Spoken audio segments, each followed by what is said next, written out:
जो वस्तु 1952 में हम 7 रुपए की बेच रहे थे, वो वस्तु अब बिक रही है 25 पैसे की। सोचो, 1 किलो कच्चा लोहा बेचने में कितना बड़ा नुकसान हम उठा रहे हैं। 6 रुपए 75 पैसे पर किलो, 1 किलो पे नुकसान।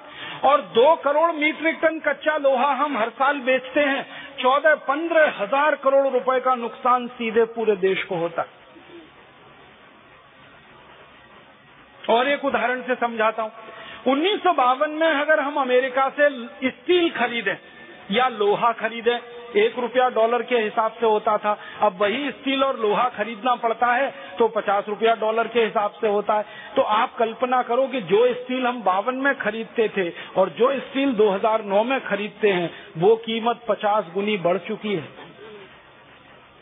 आपको हैरानी होगी, 1952 में हम स्टील खरीदते थे दुनिया के देशों से तो 80 पैसे किलो के भाव में हम लेते थे। आज वही स्टील हमको 40 रुपए किलो में खरीदना पड़ता है। स्टील वही है, रुपया 40 जाता है उसका। क्वालिटी वही है, रुपया 40 जाता है उसका। आयात करें तो घाटा, निर्यात करें तो जबरदस्त घाटा, और दोनों घाटों को मिलाएं तो घाटे का घाटा। फिर इसकी पूर्ति करने के लिए हम विश्व बैंक से कर्जा लाएं और विश्व बैंक वाले फिर कहें कि रुपए की कीमत कम करो ताकि घाटा और बढ़े। फिर रुपए की कीमत कम करके कर्ज लाएं, फिर घाटा बढ़ाएं। इसी चक्कर में पूरा देश 63 साल से पिस रहा है, इसी चक्कर में। और बड़े बड़े अर्थशास्त्रियों से जब हम ये बहस करते हैं कि इस दुष्चक्र से भारत को निकालने का रास्ता बताओ, तो वो एक ही बात कहते हैं कि राजीव भाई, एक ही रास्ता है कि भारत इतनी ताकत हासिल करे कि ये विश्व बैंक और अंतर्राष्ट्रीय मुद्रा कोष की संधि को एक झटके में खत्म करे और दुनिया के 85 देशों के साथ मिलकर इस संधि को खत्म कराए, तो इस दुष्चक्र से बाहर निकलने का रास्ता है। अन्यथा तो ये देश पिसता ही रहेगा, पिसता ही रहेगा, पिसता ही रहेगा। और ये जो कहानी मैंने भारत की सुनाई ना, रुपए के अवमूल्यन की, ये इससे भी बड़ी दर्दनाक कहानी है अफ्रीकी देशों के रुपए के अवमूल्यन की। अफ्रीकी देशों में रोडेशिया है, सोमालिया है, इथियोपिया है, छोटे छोटे देश हैं, नाइजीरिया वगैरह हैं। इन सब देशों के ऊपर तो मुद्रा कोष और विश्व बैंक का इतना कठोर डंडा चलता है कि उनकी करेंसी 15,000 1 डॉलर के बराबर होती है। उनकी मुद्रा की कीमत नहीं है, और वो कीमत गिराई किसने है? अंतर्राष्ट्रीय मुद्रा कोष और विश्व बैंक, इन दोनों संस्थाओं ने मिलकर। क्योंकि ये देश भी जाकर कर्ज लाते हैं और कर्ज के लिए एक ही शर्त है, वो लगाते हैं कि कीमत कम करो अपनी करेंसी की। तो उस चक्कर में ये देश और भी बर्बाद हो रहा है। माने कोई मुद्रा की कीमत ही नहीं है, और वो कीमत को बिल्कुल जमीन पे धराशायी कर देने का काम विश्व बैंक और मुद्रा कोष करते हैं। मैं और एक उदाहरण देता हूँ। हमारा पड़ोसी देश है इंडोनेशिया। इंडोनेशिया पर यह मुद्रा कोष और विश्व बैंक का ऐसा तगड़ा डंडा चला कि वो इंडोनेशिया की करेंसी जो है ना, रुपया है, रुपया। हमारे यहाँ जैसे रुपया है ना, इंडोनेशिया में रुपया है। तो 1 डॉलर में एक जमाने में 17 रुपया हुआ करता था। विश्व बैंक और मुद्रा कोष ने उसको 17,000 रुपया करा दिया 1 डॉलर में। गरीबों का सोच। और इंडोनेशिया मटिया मेट हो गया इसी चक्कर में फंस के। ऐसे ही लैटिन अमेरिका में एक देश है अर्जेंटीना, एक है ब्राजील, एक है चिली, एक है कोस्टारिका, एक है कोलंबिया।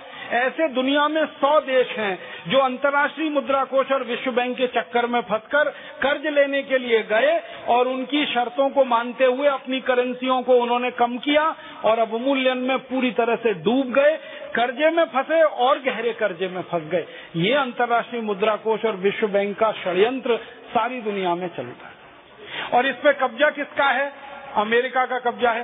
अंतर्राष्ट्रीय मुद्रा कोष का जो अध्यक्ष बनता है वो अमेरिका की मर्जी से, विश्व बैंक का जो अध्यक्ष बनता है उसका तो नियम है कि वो अमेरिकी नागरिक ही होना चाहिए तभी अध्यक्ष बन सकता है। अंशदान हम सब दे रहे हैं, आप ध्यान दीजिएगा। 186 देश अपने अपने हिस्से का पैसा उसमें जमा कर रहे हैं, लेकिन अध्यक्ष इन 186 देशों में से किसी का नहीं बन सकता, वो सिर्फ अमेरिका का ही बनता है। और अमेरिका में ही पैदा हुआ नागरिक विश्व बैंक का अध्यक्ष हो सकता है। अंतर्राष्ट्रीय मुद्रा कोष का अध्यक्ष भी अमेरिका की पसंद से ही बनाया जाता है, तो अमेरिका का पूरा कब्जा उस पर रहता है। और आपको सुनकर हैरानी होगी, पिछले 10 साल से अंतर्राष्ट्रीय मुद्रा कोष और विश्व बैंक में अमेरिका अपना अंशदान जमा नहीं कर रहा है, फिर भी दादागिरी उसी की चल रही है। और ये दादागिरी कैसे चल रही है? इन दोनों संस्थाओं में फैसला होने के लिए वोट का नियम है। तो अमेरिका के पास सबसे ज्यादा वोट हैं इन दोनों संस्थाओं में, और वो वोट है करीब 20%। तो अमेरिका की दादागिरी सबसे ज्यादा चलती है इन दोनों संस्थाओं। अंशदान सबके बराबर हैं और वोट अमेरिका के ज्यादा हैं, इसलिए अध्यक्ष अमेरिका का बनता है, उपाध्यक्ष अमेरिका का बनता है, सब कुछ अमेरिका के समर्थन से ही होता है। और अमेरिका जैसा कहता है ये दोनों संस्थाएं वैसे ही काम करती। एक और उदाहरण दूं, इन दोनों संस्थाओं में कर्ज मांगने जाओ तो एक दूसरी शर्त ये लगाते हैं। इनकी दूसरी शर्त क्या होती है? जैसे भारत देश कभी विश्व बैंक और अंतर्राष्ट्रीय मुद्रा कोष में कर्ज मांगने जाएगा तो वो कहेंगे कि भारत के जितने प्राकृतिक संसाधन हैं वो विदेशी कंपनियों को बेचो, ये दूसरी शर्त है उनकी। अब प्राकृतिक संसाधन क्या हैं? हमारे यहाँ लोहे की खदानें हैं, हमारे यहाँ कोयले की खदानें हैं, हमारे यहाँ सोना निकलता है जमीन के नीचे से, हीरे की खदानें हैं, पन्ने की खदानें हैं, बॉक्साइट की खदानें हैं, एल्यूमिनियम की, हमारे यहाँ तो बेशकीमती खदानें ही खदानें हैं। भगवान ने भारत देश को जमीन के ऊपर जितनी संपत्ति दी है उससे कई गुना ज्यादा संपत्ति जमीन के नीचे दे रखी है भगवान ने इस देश को। तो जब भी हम विश्व बैंक और अंतर्राष्ट्रीय मुद्रा कोष में कर्ज मांगने जाते हैं तो वो दूसरी शर्त लगाते हैं कि भारत की ये जो खदानें हैं कोयले की, लोहे की, हीरे की, ये सब विदेशी कंपनियों को दे दो। तो भारत की सरकार धड़ाधड़ विदेशी कंपनियों के साथ समझौते करके इन खदानों को कौड़ी के भाव में बेचती रहती है। आपको मालूम है इसी विश्व बैंक और अंतर्राष्ट्रीय मुद्रा कोष के दबाव में इस समय भारत के लोहे की ज्यादातर खदानें विदेशी कंपनियों के हाथ में चली गई हैं। उड़ीसा में, छत्तीसगढ़ में, महाराष्ट्र में, कर्नाटक में और गोवा में और झारखंड में सारी खदानें विदेशी कंपनियों के हाथ में। इसी तरह से सबसे बड़ी अंतर्राष्ट्रीय कंपनी है हीरे के व्यापार में डी बियर्स, उसके हाथ में हमारी हीरे की खदानें चली गई। और अब तो प्राकृतिक संसाधनों में आपको मालूम है खदानें तो होती हैं, पहाड़ भी होते हैं, जंगल भी होते हैं, नदियां भी होती हैं, सरोवर होते हैं, तालाब होते हैं। तो अब तो हमारी सरकारों ने विश्व बैंक और मुद्रा कोष के दबाव में आकर भारत की नदियों को विदेशी कंपनियों को बेचना शुरू कर दिया है। नदियां बिक रही हैं हमारी। आपको मैं बताना चाहता हूं जिसके प्रमाण हमारे पास मौजूद हैं। छत्तीसगढ़ की एक बहुत सुंदर, बहुत अच्छी नदी है शिवनाथ नदी, वो विदेशी कंपनी ने खरीद ली है पूरी की पूरी। हम अभी तक ये मानते थे इस देश में कि पानी भगवान की दी हुई संपत्ति है, सरकार की संपत्ति नहीं है, लेकिन विश्व बैंक और अंतर्राष्ट्रीय मुद्रा कोष ने ये पानी को सरकार की संपत्ति बना दिया और सरकार ने उसको बेचकर विदेशी कंपनियों के हवाले करना शुरू कर दिया। जंगल बिक रहे हैं विदेशी कंपनियों के नाम हमारे देश में, पहाड़ बिक रहे हैं विदेशी कंपनियों के नाम। उड़ीसा में सबसे ज्यादा जड़ी बूटी देने वाला जो पहाड़ है उसका नाम है गंधमार्दन पर्वत। गंधमार्दन पर्वत पर हजारों किस्म की आयुर्वेदिक जड़ी बूटियां हैं। सारे दुनिया के विशेषज्ञ ये बात मानते हैं। उस पूरे गंधमार्दन पर्वत को विदेशी कंपनियों को बेचने की तैयारी चल रही है, क्योंकि विश्व बैंक और मुद्रा कोष का शर्त है कर्जे की। तो हमारे सारे संसाधन विदेशियों के हाथ में चले जाएं, ये शर्त होती है मुद्रा कोष और विश्व बैंक की। और एक तीसरी शर्त उनकी होती है कि भारत में ये जो पब्लिक सेक्टर के कारखाने होते हैं ना, जैसे BHEL है, भारत हैवी इलेक्ट्रिकल्स लिमिटेड है, इंडियन इलेक्ट्रॉनिक्स लिमिटेड है, IEL है, BHEL है, IEL है, ऐसे भारत में 244 बड़े पब्लिक सेक्टर के कारखाने हैं। मुद्रा कोष और विश्व बैंक की शर्त यह है कि इन कारखानों को भी एक एक करके विदेशी कंपनियों को बेचते जाओ, और हमारी सरकार पिछले 15 सालों से इन कारखानों को भी बेचने की तैयारी कर रही है। कई कारखाने विदेशी कंपनियों के हाथ में जा चुके हैं। फिर हमारे यहाँ जीवन बीमा व्यवसाय है, लाइफ इंश्योरेंस है, जर्नल इंश्योरेंस है, इसको भी विश्व बैंक और अंतर्राष्ट्रीय मुद्रा कोष का दबाव है विदेशी कंपनियों के हाथ में दे दो। तो भारत ने जीवन बीमा के क्षेत्र में और सामान्य बीमा के क्षेत्र में 26% पूंजी निवेश का अधिकार विदेशी कंपनियों को दे दिया। अब नया कानून बनाकर उसको 49% करने जा रहे हैं। थोड़े दिन में 74% करेंगे और एक दिन 100% कर देंगे। तो विश्व बैंक और मुद्रा कोष की शर्तें ऐसी खतरनाक होती है। एक तीसरी शर्त बताता हूं। विश्व बैंक और मुद्रा कोष की एक तीसरी शर्त ये होती है कि हमारे भारत की सरकार जो बजट बनाती है और उस बजट में गरीबों के लिए जो पैसा खर्च किया जाता है, जिसको सब्सिडी के नाम से हम जानते हैं, इसको कम करते जाओ और हर साल के गरीबों के ऊपर खर्च होने वाले बजट को कम करते जाओ। तो सन 1991 से भारत की सरकार ने गरीबों के लिए बजट में धन कम करना शुरू कर दिया। तो शिक्षा के लिए धन कम हो गया, स्वास्थ्य के लिए धन कम हो गया, चिकित्सा के लिए धन कम हो गया, किसानों के लिए धन कम हो गया, खेती के लिए धन कम हो गया, सिंचाई के लिए धन कम हो गया। माने भारत के आम आदमी की जरूरतें पूरी करने वाली जो योजनाएं हैं विकास की, उन सब के लिए सरकार के पास अब धन की कमी है, क्योंकि विश्व बैंक और मुद्रा कोष की वो शर्त है।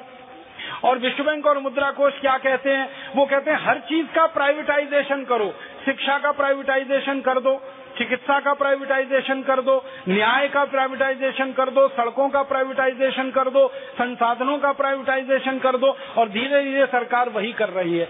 आपको मालूम है सड़कों का प्राइवेटाइजेशन कैसे हो रहा है? सड़कें विदेशी कंपनियों को या निजी ठेकेदारों को दी जा रही है बनाने के लिए कर्ज की जरूरत है, सरकार उसकी कमी पूरी कर रही है, कर्जा सरकार दिलवा रही है, कर्जा वो ठेकेदारों के नाम से, वो देशी हो या विदेशी हो, विड्रॉ किया जा रहा है। सड़क बना रहे हैं, सड़क बनाकर उस पर टोल टैक्स वसूल रहे हैं, 10-10 साल के लिए, 20-20 साल के लिए, 30-30 साल के लिए, 40-40 साल के लिए 1 किलोमीटर का 1.5 रुपया, 2 रुपया, 2.5 रुपए के हिसाब से टोल टैक्स वसूल रहे हैं। और सरकार उन सड़कों पे चलने के लिए रोड टैक्स अलग से वसूल रही है। और कुछ सड़कें तो पूरी विदेशी कंपनियों की मिल्कियत की हो गई हैं इस देश में, वो जितना मनमाना चाहे उतना टैक्स वसूल सकते हैं। आप कभी जाओ, मुंबई से पुणे के बीच में एक सड़क बनी है जिसको एक्सप्रेस हाईवे कहते हैं, उस पर 150 रुपए टोल टैक्स है, 150 रुपए, जबकि सड़क की लंबाई 100 किलोमीटर से कम है। जाओ तो 150 रुपए दो, आओ तो 150 रुपए दो।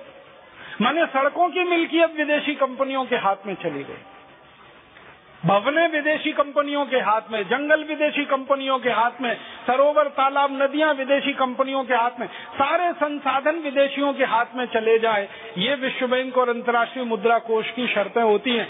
ऐसी खतरनाक शर्तों के आधार पर वो कर्ज देते हैं और हमारे जैसे गरीब देश उनसे कर्ज लेकर दुष्चक्र में फंसते हैं और फिर जिंदगी भर के लिए अपनी आजादी को गंवा बैठते हैं। ऐसी एक और खतरनाक संधि के बारे में बात करना चाहता हूँ। हमारे देश की सरकारें कुछ अंतर्राष्ट्रीय संधियां कर रही हैं दूसरे देशों के साथ, जिनको कहा जा रहा है फ्री ट्रेड एग्रीमेंट, मुक्त व्यापार समझौता या मुक्त व्यापार के समझौते। तो भारत और भारत के पड़ोसी देशों के साथ ये मुक्त व्यापार के समझौते हो रहे हैं। भारत से थोड़ा दूरी पर रहने वाले जो देश हैं उनके साथ मुक्त व्यापार के समझौते हो रहे हैं। इन मुक्त व्यापार के समझौतों की एक ही शर्त होती है कि दूसरे देशों से आने वाला जो सामान है वो भारत में सस्ता किया जाए और बाहर से आने वाले सामान पर कस्टम ड्यूटी घटाई जाए। तो जिन विदेशी सामानों पर हमारे यहाँ 300, 350, 400% की कस्टम ड्यूटी लगती है, मुक्त व्यापार के समझौते के बाद वो कस्टम ड्यूटी 0% हो जाती है, 0% हो जाती है। परिणाम क्या होता है? जब आपने मुक्त व्यापार का समझौता किया, जैसे चीन के साथ हमने मुक्त व्यापार का समझौता किया, एक उदाहरण से बताता हूँ, तो उसमें चीन से आने वाले जो खिलौने हैं उस पर हमने कस्टम ड्यूटी घटा दी। चीन के खिलौने बहुत सस्ते हो गए, भारत में आकर धड़ल्ले से बिकने लगे। परिणाम हुआ कि भारत के खिलौने बनाने वाले हजारों लाखों उद्योग बंद हो गए और सारे बाजार में अब चीन के खिलौने ही बिक रहे हैं।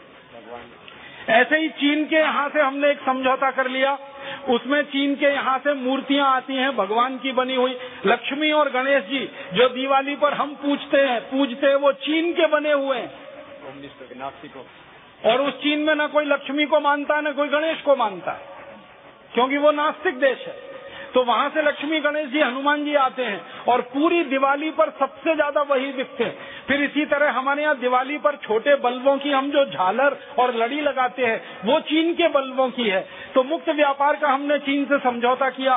4000 ऐसी वस्तुएं हैं जो चीन से आती हैं बहुत सस्ती कीमत पर, जिन पर कस्टम ड्यूटी बिल्कुल थोड़ी सी 0%, 1%, 2% की रखते हैं और वो सस्ती सस्ती चीजें आके बाजार में भर जाती हैं। अंतिम दुष्परिणाम निकलता है कि भारत की जो कंपनियां उन चीजों को बनाती हैं, उनकी महंगी हो जाती हैं चीजें, वो बेच नहीं पाते हैं और हजारों लाखों छोटे उद्योग इस देश में बंद होते चले जाते हैं। हमारी सरकार ने श्रीलंका के साथ एक मुक्त व्यापार का समझौता किया, ताइवान के साथ किया, थाईलैंड के साथ किया, वियतनाम के साथ किया। ऐसे 10 देशों के साथ अभी सरकार ने समझौते किए। इसमें कॉफी आ रही है, वहां से तेल आ रहा है नारियल का, कॉफी आ रही है, चाय आ रही है और कई तरह की खेती की चीजें आ रही हैं, कपास आ रही है, वहां से मशीनरी के आइटम आ रहे हैं, बहुत सारी चीजें आ रही हैं इन 10 देशों से। परिणाम क्या है कि 4-5 हजार चीजें आ रही हैं, उनमें से कस्टम ड्यूटी लगभग 0 के बराबर है, 0% है या 1-2% के आसपास है।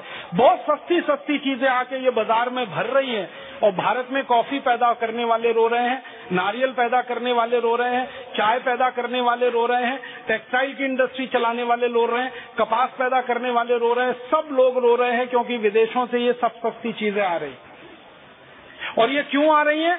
क्योंकि फ्री ट्रेड एग्रीमेंट हो रहे हैं, मुक्त व्यापार के समझौते हो रहे हैं और ये मुक्त व्यापार के समझौते फांसी का फंदा बन जाते हैं गलों में उन छोटे छोटे उद्योग चलाने वालों के लिए। एक और ऐसी हमने कुछ संधियां की हैं अंतर्राष्ट्रीय देशों से, बहुत खतरनाक संधि है वो तो, डबल टैक्सेशन अवॉइडेंस ट्रीटी करके एक संधि है। 60 देशों के साथ हमने ये संधि कर रखी है, उसमें से मॉरिशस एक है और हमारे पड़ोसी कई देश हैं। 60 देशों से हमारी ये संधि है, डबल टैक्सेशन अवॉइडेंस ट्रीटी। इसमें क्या होता है कि मॉरिशस जैसे 60 देशों की कोई भी कंपनी भारत में आकर व्यापार करेगी, अगर वो मॉरिशस में इनकम टैक्स या कॉर्पोरेट टैक्स पे कर रही है तो भारत में उसके ऊपर कोई टैक्स नहीं लगेगा। ये है संधि। तो परिणाम क्या होता है, बहुत सारी विदेशी कंपनियां मॉरिशस में जाके पहला ऑफिस बना लेती हैं, फिर वहां से भारत में घुसकर पूंजी निवेश करती हैं और उस पूंजी निवेश पर जितना मुनाफा वो कमाते हैं, 1 पैसा टैक्स दिए बिना सब लूट कर यहां से ले जाते हैं। और हर साल हमारे देश में 15 से 20 हजार करोड़ रुपए का नुकसान इस चक्कर में हो जाता है। अब मॉरिशस बिल्कुल छोटा सा देश है, लेकिन पूंजी निवेश की तालिका में आप देखेंगे तो भारत में सबसे ज्यादा पूंजी निवेश करने वाला देश मॉरिशस बना हुआ है। उसके पास अपने लिए कुछ खाने पीने को नहीं है, स्वावलंबी देश नहीं है, स्वदेशी नहीं है, पूरा अपने पैरों पे खड़ा हुआ नहीं है। वो भारत में सबसे ज्यादा पूंजी निवेश कहां से कर रहा है? बहुत सारे देशों की कंपनियां वहां आकर पूंजी निवेश करके भारत में घुस रही हैं, क्योंकि टैक्स की उनको चोरी करने का रास्ता खुला हुआ है। और ऐसी संधि 60 देशों के साथ हमने कर रखी है, जिसमें हर साल हजारों करोड़ का नुकसान उठाना पड़ता है। खाली मॉरिशस देश वाला अध्ययन मैंने किया था, 15,000 करोड़ का नुकसान हर साल हमको होता है। मॉरिशस देश के साथ ये संधि हमने कर रखी। 60 और भी देश हैं। इसी तरह से मैं कहना चाहूंगा, एक हमने मल्टीलैटरल ट्रीटी की हुई है दुनिया के कई देशों के साथ मिलकर, जिसका नाम है WTO agreement, world trade organisation agreement. पहले इसको हम गेट एग्रीमेंट कहते थे, आजकल इसको WTO एग्रीमेंट कहते हैं। इस एग्रीमेंट में तो इतनी खतरनाक शर्तें हैं, मैं इसकी एक लाइन पढ़ के सुनाता हूँ। WTO एग्रीमेंट की पूरी कॉपी मेरे पास है। ये करीब 576 पेज का एग्रीमेंट है। इस एग्रीमेंट को भारत सरकार ने 1995 में साइन किया, 2005 से ये भारत में लागू हो गया। इस एग्रीमेंट की एक लाइन पढ़ के सुनाना चाहता हूँ। No single element of this draft final act can be considered as agreed till the total package is agreed. माने ये 576 पन्ने का जो पूरा एग्रीमेंट है, ये पूरा का पूरा आपको मानना ही पड़ेगा। इसकी एक लाइन, एक वाक्य भी आप अलग नहीं कर सकते, ये इसका मतलब।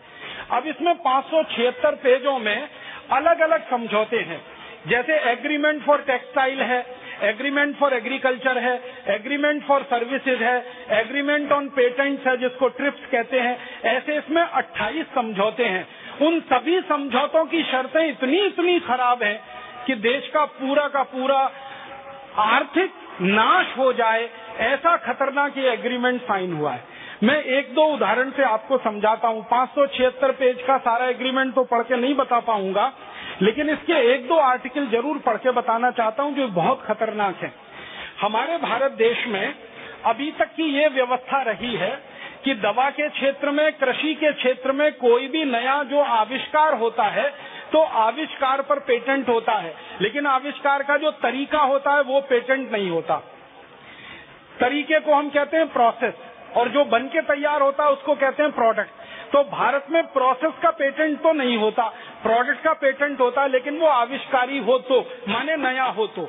अब ये जो नया एग्रीमेंट है WTO का, वो ये कहता है कि आविष्कार हो या न हो, नया हो या न हो, प्रोसेस हो या प्रोडक्ट हो, सबको पेटेंट देना ही पड़ेगा, और कम से कम 20 साल के लिए देना पड़ेगा।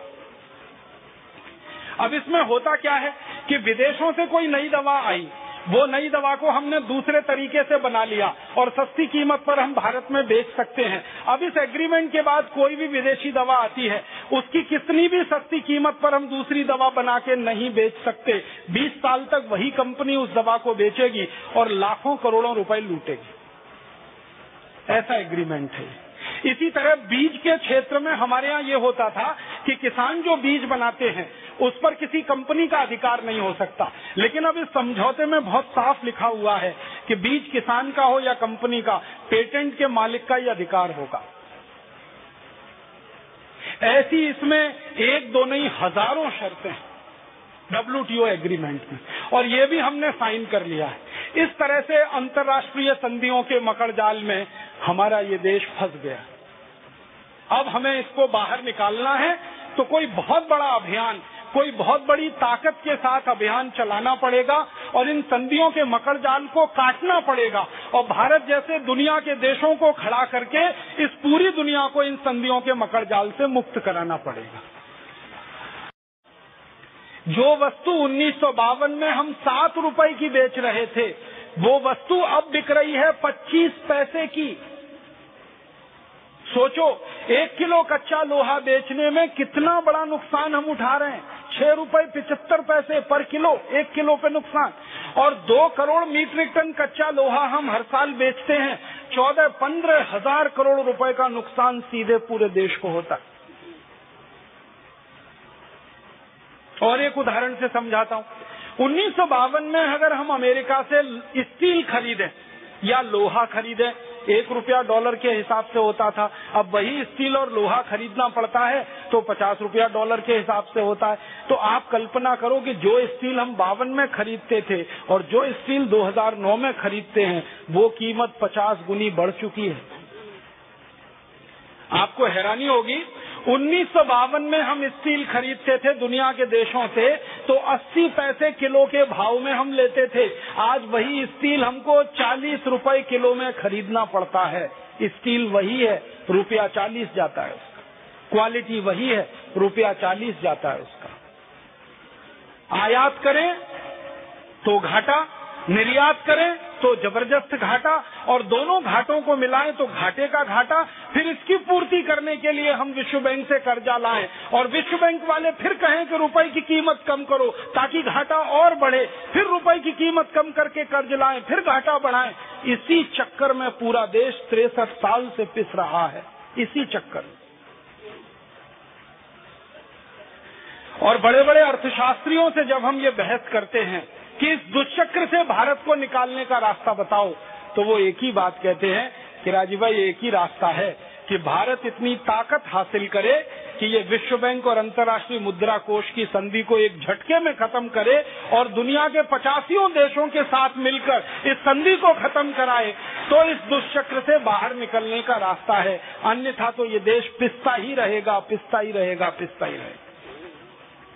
और ये जो कहानी मैंने भारत की सुनाई ना, रुपए के अवमूल्यन की, ये इससे भी बड़ी दर्दनाक कहानी है अफ्रीकी देशों के रुपए के अवमूल्यन की। अफ्रीकी देशों में रोडेशिया है, सोमालिया है, इथियोपिया है, छोटे छोटे देश हैं, नाइजीरिया वगैरह हैं। इन सब देशों के ऊपर तो मुद्रा कोष और विश्व बैंक का इतना कठोर डंडा चलता है कि उनकी करेंसी 15,000 1 डॉलर के बराबर होती है।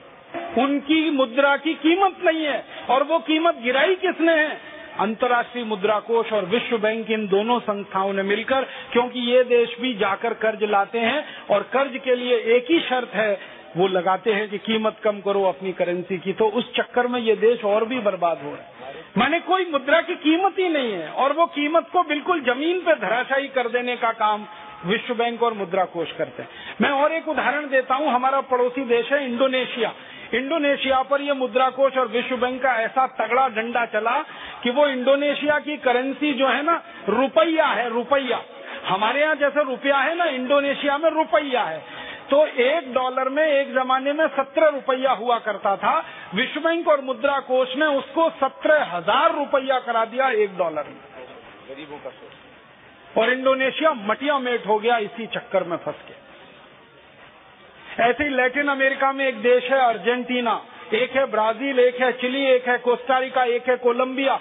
ऐसे दुनिया में 100 देश हैं जो अंतर्राष्ट्रीय मुद्रा कोष और विश्व बैंक के चक्कर में फंसकर कर्ज लेने के लिए गए और उनकी शर्तों को मानते हुए अपनी करेंसियों को उन्होंने कम किया और अवमूल्यन में पूरी तरह से डूब गए, कर्जे में फंसे और गहरे कर्जे में फंस गए।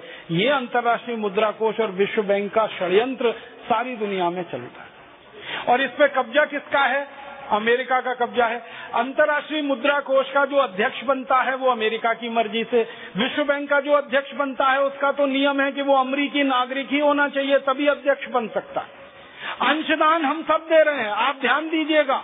186 देश अपने अपने हिस्से का पैसा उसमें जमा कर रहे हैं, लेकिन अध्यक्ष इन 186 देशों में से किसी का नहीं बन सकता, वो सिर्फ अमेरिका का ही बनता है। और अमेरिका में ही पैदा हुआ नागरिक विश्व बैंक का अध्यक्ष हो सकता है। अंतर्राष्ट्रीय मुद्रा कोष का अध्यक्ष भी अमेरिका की पसंद से ही बनाया जाता है, तो अमेरिका का पूरा कब्जा उस पर रहता है। और आपको सुनकर हैरानी होगी, पिछले 10 साल से अंतर्राष्ट्रीय मुद्रा कोष और विश्व बैंक में अमेरिका अपना अंशदान जमा नहीं कर रहा है, फिर भी दादागिरी उसी की चल रही है। और ये दादागिरी कैसे चल रही है? इन दोनों संस्थाओं में फैसला होने के लिए वोट का नियम है, तो अमेरिका के पास सबसे ज्यादा वोट हैं इन दोनों संस्थाओं में, और वो वोट हैं करीब 20%। तो अमेरिका की दादागिरी सबसे ज्यादा चलती है इन दोनों संस्थाओं।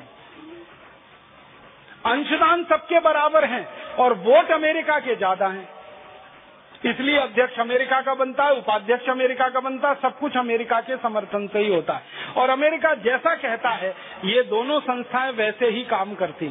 एक और उदाहरण दूं, इन दोनों संस्थाओं में कर्ज मांगने जाओ तो एक दूसरी शर्त ये लगाते हैं। इनकी दूसरी शर्त क्या होती है? जैसे भारत देश कभी विश्व बैंक और अंतर्राष्ट्रीय मुद्रा कोष में कर्ज मांगने जाएगा तो वो कहेंगे कि भारत के जितने प्राकृतिक संसाधन हैं वो विदेशी कंपनियों को बेचो, ये दूसरी शर्त है उनकी। अब प्राकृतिक संसाधन क्या हैं? हमारे यहाँ लोहे की खदानें हैं, हमारे यहाँ कोयले की खदानें हैं, हमारे यहाँ सोना निकलता है जमीन के नीचे से, हीरे की खदानें हैं, पन्ने की खदानें हैं, बॉक्साइट की खदानें हैं, एल्यूमिनियम की, हमारे यहाँ तो बेशकीमती खदानें ही खदानें हैं। भगवान ने भारत देश को जमीन के ऊपर जितनी संपत्ति दी है उससे कई गुना ज्यादा संपत्ति जमीन के नीचे दे रखी है भगवान ने इस देश को। तो जब भी हम विश्व बैंक और अंतर्राष्ट्रीय मुद्रा कोष में कर्ज मांगने जाते हैं तो वो दूसरी शर्त लगाते हैं कि भारत की ये जो खदानें हैं, कोयले की, लोहे की, हीरे की, ये सब विदेशी कंपनियों को दे दो। तो भारत की सरकार धड़ाधड़ विदेशी कंपनियों के साथ समझौते करके इन खदानों को कौड़ी के भाव में बेचती रहती है। आपको मालूम है, इसी विश्व बैंक और अंतर्राष्ट्रीय मुद्रा कोष के दबाव में इस समय भारत के लोहे की ज्यादातर खदानें विदेशी कंपनियों के हाथ में चली गई हैं। उड़ीसा में, छत्तीसगढ़ में, महाराष्ट्र में, कर्नाटक में और गोवा में और झारखंड में सारी खदानें विदेशी कंपनियों के हाथ में।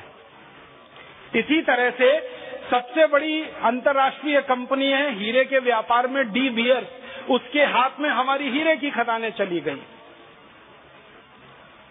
और अब तो प्राकृतिक संसाधनों में आपको मालूम है खदानें तो होती हैं, पहाड़ भी होते हैं, जंगल भी होते हैं, नदियां भी होती हैं, सरोवर होते हैं, तालाब होते हैं। तो अब तो हमारी सरकारों ने विश्व बैंक और मुद्रा कोष के दबाव में आकर भारत की नदियों को विदेशी कंपनियों को बेचना शुरू कर दिया। नदियां बिक रही हैं हमारी। आपको मैं बताना चाहता हूं जिसके प्रमाण हमारे पास मौजूद हैं।